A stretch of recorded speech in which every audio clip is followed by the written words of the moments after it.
নিজের ভুল বুঝতে পেরে তানিয়া ও বাণীকে বুকে জড়িয়ে নিল ঈশানী। হ্যাঁ বন্ধুরা, এমনটাই দেখা যাবে। বিস্তারিত জানতে ভিডিওটিতে লাইক দিয়ে চ্যানেলটি সাবস্ক্রাইব করে শুরু থেকে শেষ অবধি দেখতে থাকো। গল্পের শুরুতেই দেখা যাবে বাণী তানিয়াকে বলছে, তানিয়া তোমার তোমার দিদি ভাই কোনোভাবেই দরজা খুলছে না, খাবার খাইছে না। আমার বিশ্বাস তুমি গেলে হয়তো বা উনি কথা বলতে পারে, তুমি গিয়ে প্লিজ একটু ডাকবে। এরপরে এরপরে দেখা যায় তানিয়া বলতে থাকে, হ্যাঁ মা একদম ঠিক বলেছ, আমি গিয়ে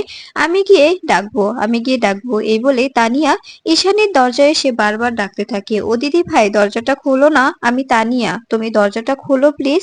এরপরে দেখা যায় ঈশানী কোনো কথা বলে না। তখনই তখনই দেখা যায় অনিরুদ্ধ বলে দেয় যে তুমি তুমি ওনাকে ম্যাডাম বলে ডাকো, দেখবে উনি কথা শুনবে। তখনই তখনই এ কথা শুনে তানিয়া বলতে থাকে, তুমি ঠিক বলছো তো বাবা। তখনই এ কথা শুনে দেখা যায় অনিরুদ্ধ বলতে থাকে, হ্যাঁ তুমি ডাকো, দেখবে আমার মনে হচ্ছে যে ম্যাডাম বলে ডাকলে উনি হয়তো বা শুনবে। তখনই তানিয়া বলতে শুরু করে, ম্যাডাম দরজা খুলুন, ও ম্যাডাম দরজা খুলুন না। তখনই ঈশানী বলতে থাকে, কি করছে এসব এরা, এরকম করে একটি বাচ্চাকে দিয়ে কেন এসব করাচ্ছে ওরা ওরা দেখছে যে আমি কথা শুনছি না, তারপরেও কেন বাচ্চাটাকে দিয়ে এরকম করে ম্যাডাম ডাকা শেখাচ্ছে। আমি তো ওকে বলেছি যে ও শুধু আমাকে দিদিভাই বলেই ডাকবে। এদিকে মৌলি মৌলি নয়নতারাকে বলতে থাকে, নিজেরা পারছে না আবার একটা চুনোপুঁটিকে নিয়ে এসেছে দরজা খোলানোর জন্য। আবার আবার দেখছিস না কত কি বলছে, কিছুতেই খুলবে না, কিছুতেই খুলবে না, দেখতে দেখিস কোনোভাবেই ঈশানী দরজা খুলবে না, ওদের মুখে ঝামা ঘষে দেবে। এরপরে দেখা যায়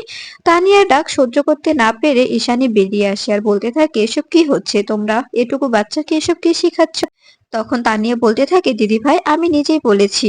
আচ্ছা দিদিভাই তোমার কি হয়েছে, তুমি কেন কথা বলছো না, এই বলে ঈশানীকে জড়িয়ে ধরে আর বলতে থাকে, দিদিভাই তুমি ঠিক আছো তো। তখনই ঈশানী বলতে থাকে, হ্যাঁ আমি ঠিক আছি। তুমি তুমি তুমি আমাকে ম্যাডাম বলে কেন ডাকছো, আমি তোমাকে বলেছি না তুমি আমাকে দিদিভাই বলে ডাকবে। তখনই দেখা যায় তানিয়া বলতে থাকে, হ্যাঁ আমি জানি তো, কিন্তু তুমি তুমি খাবার খাচ্ছো না, আমি ডাকছি তুমি শুনছো না, তবে আমি কি করতাম বলো, তাই তো আমি ম্যাডাম বলে ডেকেছি, তাই তো তুমি দরজাটা খুললে, তা না হলে তো খুলতে না, তাই না।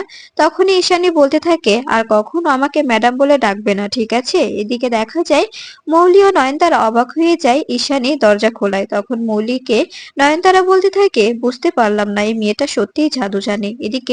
এদিকে দেখা যায় এদিকে দেখা যায় অনিরুদ্ধ বাণীকে বলতে থাকে, দেখেছো বাণী, আমি যেমনটা বলেছিলাম তেমনটাই হয়েছে। আমি বললাম না যে কোনোভাবে তানিয়ার ডাক ফেলতে পারবেন না মাসিমুনি, অবশ্যই ডাকটা শুনে ফেলবে।